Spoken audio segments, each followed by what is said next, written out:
Taifa, na ni kupokea na kupitisha jina katika hatua ya awali ya mtu ambaye atapendekezwa kwa mujibu wa taratibu za katiba kuwa makamu wa rais wa Jamhuri ya Muungano wa Tanzania, na huyo ni ndugu Deogratius John Ndejembi.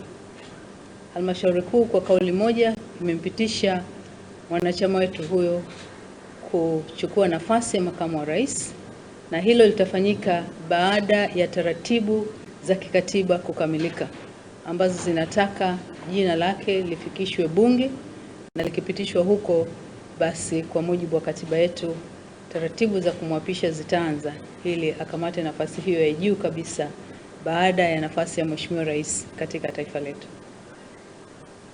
Asanteni.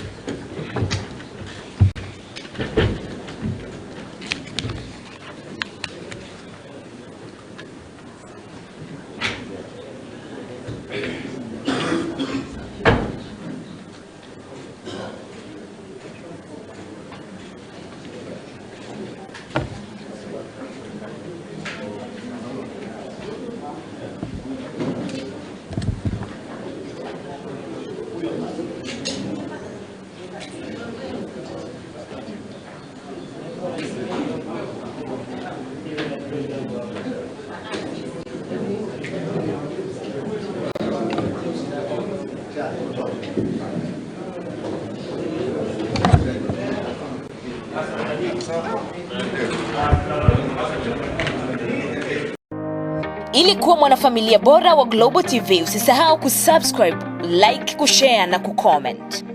Baada ya kusubscribe, bonyeza alama ya kengele ili kupata taarifa kwa kila video inayopanda Global TV Online.